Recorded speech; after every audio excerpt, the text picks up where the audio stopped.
fish freeze up? Nope. Oh, don't freeze up. Nope. We hardly ever get freezing. So we felt like using this. The samples from that was okay for our... Sampling, you've got, you say a 3 litre bottle. Yeah, let me see if I have the full set. So you just do one vertical with that and then bulk it? So for this one, we could do more than one vertical. Okay. So this works with the nozzle like this. So, you know, until you get into really high flows, you could pretty much do our whole sample and collect it in one bottle. So you're just watching, it's not full, obviously. Yeah. Yeah. So you kind of have to know. I mean, there are rules for kind of estimating how quick your transit rate is for how much water you want and what the flow velocity is and that kind of thing. So. Yeah. That's a good way of doing it. And then we also ran a pumping sampler here. Yep. And we never had it tied into turbidity at this site. We just came out during storms and ran it, or if we knew a storm was coming, we would come out and program it.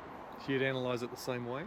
Mm-hmm. Yeah, but it was just point sample on the edge. What this does, this just takes a point sample, you know, right here. Yeah, sure. So then we would have to come out and take the cross-sectional sample, and take point samples in association with it, and do a correction.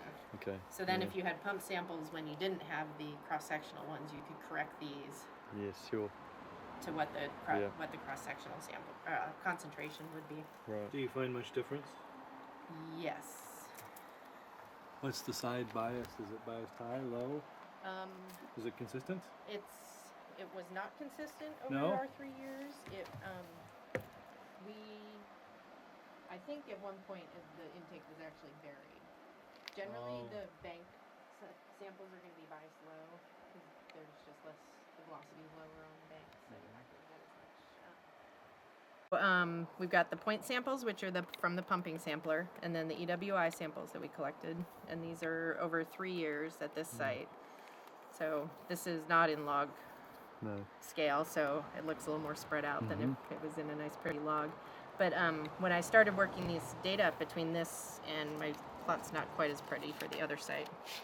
This is the Trask site that we'll go to next. Yeah. But I noticed that up at the high end there seemed to be these two groups of data. Yeah. And what I was able to determine was those were seasonal.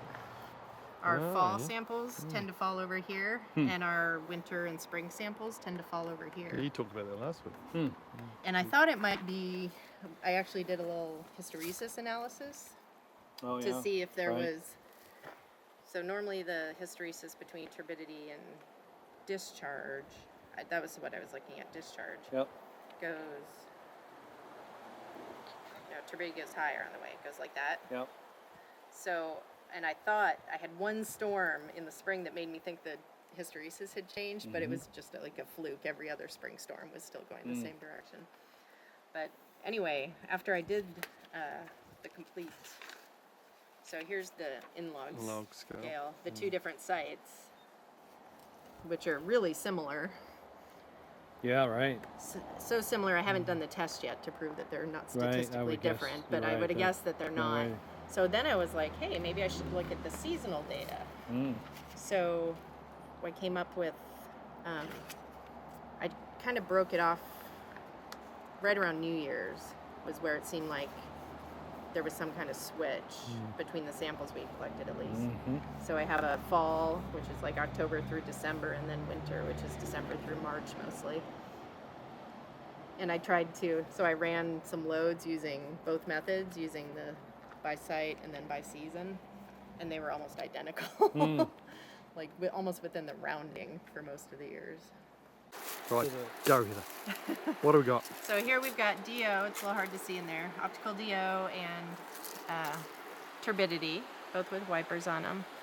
Yeah. You can see in there. Oh yeah, quite small diameter. And then this is the pump system that we came up with for cleaning the turbidity probe because we were getting biofouling in the summertime.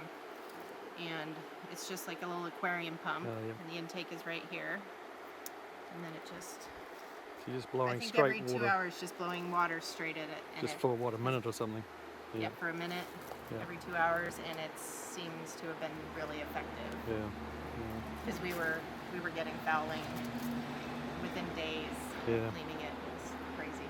The screening is for keep fish out or To keep bigger leaves critters? out. This is a Leaves. site where we would also, especially the first flush in the fall, when all the leaves come off the trees, this thing, you would pull it up and it would be like suctioned in, like, and there would just be leaves packed all around. Okay. So this is to help keep leaves out. And we actually have, at that last site we were at, we have this same screen, but we get fish inside of it.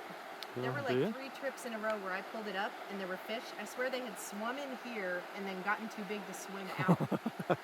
And little like sculpins is what somebody told me they were. I don't